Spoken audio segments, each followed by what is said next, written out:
Welcome to English as a Second Language podcast, number 12. Welcome to another edition of English as a Second Language podcast, brought to you by www.eslpod.com. I'm your host, Dr. Jeff McQuillan, Senior Researcher at the Center for Educational Development here in Los Angeles, California.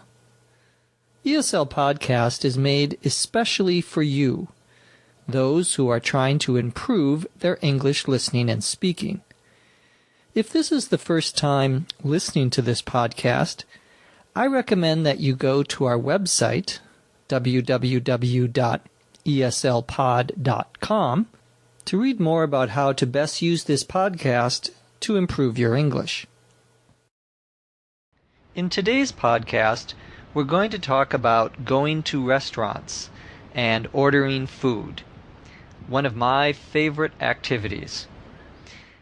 As in all of our podcasts, we will first listen to a discussion, and then we will come back and talk about the vocabulary. Let's get started.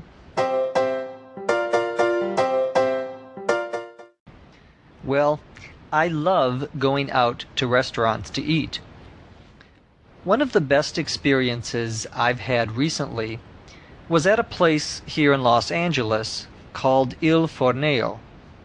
It's an Italian restaurant in a very nice part of Beverly Hills. I don't go there very often. I can't really afford it. But every once in a while, I'll treat myself. The last time I went, I walked in with a friend and was greeted by the hostess. She asked how many people were in my party, and I said, just 2. Right this way. I'll show you to your table, she said. She was very polite. When we reached our table by the window, she asked us, "Is this all right?" We said, "Of course." And then she handed us the menus, along with the wine list. The place setting with the silverware was very complete.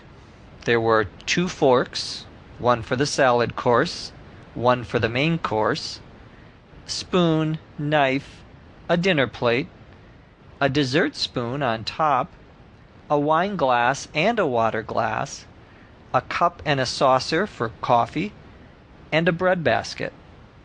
I was already getting hungry. "Your waiter will be with you shortly," the hostess said.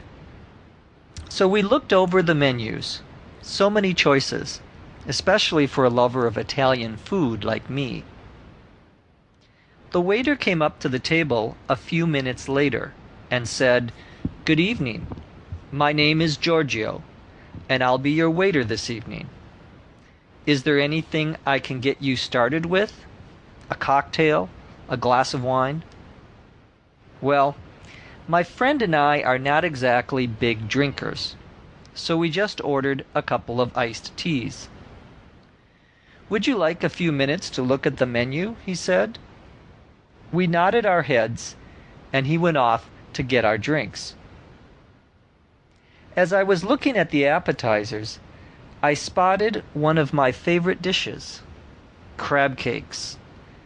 I told my friend that crab cakes were a must.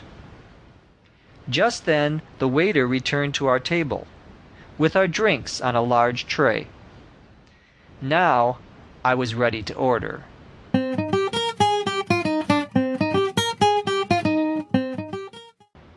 Let's talk now about some of the difficult words and expressions that we used in telling our first half of the story about going to a restaurant.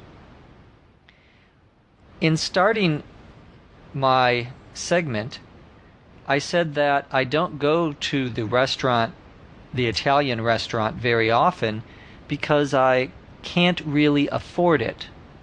To be able to afford something means that you have money to pay for it. I also said, however, that every once in a while I'll treat myself. There are two expressions there. Every once in a while. Every once in a while means every so often, not every day, for example, but maybe with less frequency. The other expression is to treat yourself. I said, I'll treat myself. To treat yourself means to give yourself a present or a gift or something that you really want that's just for you, something special that you would not normally go out and buy or do. When I talked about going into the restaurant, I said that the host is a man, the hostess, Hostess, is a woman. The hostess said to me, "How many people are in your party?" We use that expression in restaurants specifically to talk about how many people are going to be having dinner or having lunch with you. The word party, you probably already know, usually means a festive occasion where we celebrate something. But here, in a restaurant, the word party just means the number of people in your group. The hostess then said to us, "I'll show you to your table." To show someone to their table or to show someone to the door means that you take them and lead them to wherever you're going. This is a common expression in restaurants when the hostess or host shows you to your table. Later in my discussion, I mentioned that there were so many choices, especially for a lover of Italian food like me. That expression, "for a lover of," is something we use when we're describing someone who really is an expert or really likes something a great deal. For example, for a lover of rock music, going to a live concert is the best. For a lover of, then, is someone who's a fan or someone who is very much in love with a certain thing. When the waiter came to our table, he asked, "Is there anything I can get you started with?" In a restaurant, when the waiter says, "Is there anything I can start you with," or "I can get you started with," this means that he or she is asking you whether you want an appetizer, a before meal course, or if you want a cocktail, an alcoholic beverage is a cocktail, or some wine. In this example, in my example, I said that my friend and I are not exactly big drinkers. This is somewhat of an informal expression. To be a big drinker means that you like to drink a lot, drink alcohol a lot. So when we say John is a big drinker, we mean John likes to drink a lot of alcohol.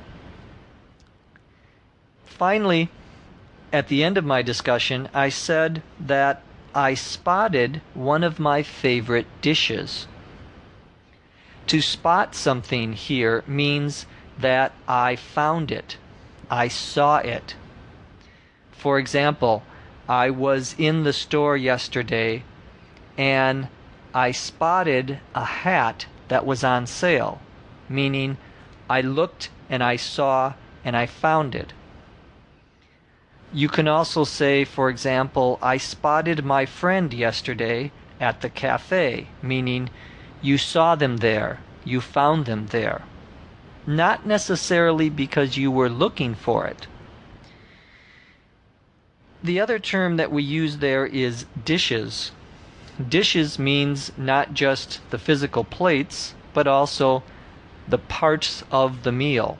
So an appetizer with crab cakes, that would be a dish, and then lasagna, that would be a separate dish.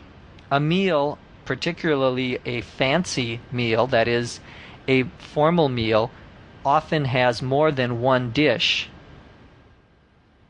Finally, I said that crab cakes were a must. The expression to be a must, for example, for me, listening to music in the morning is a must. That means it's something that's necessary for me, that I absolutely must have. We use that expression a lot in English to express something that we have a strong desire for.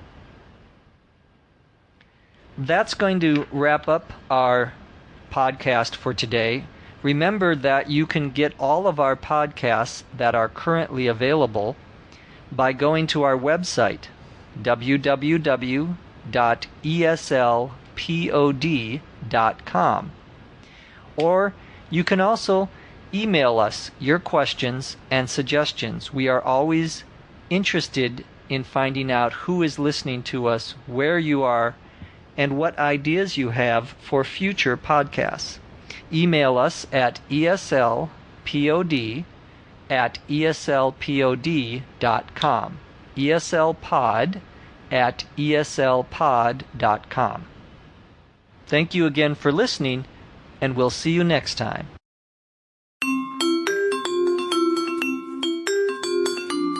ESL Podcast is produced by the Center for Educational Development in Los Angeles, California.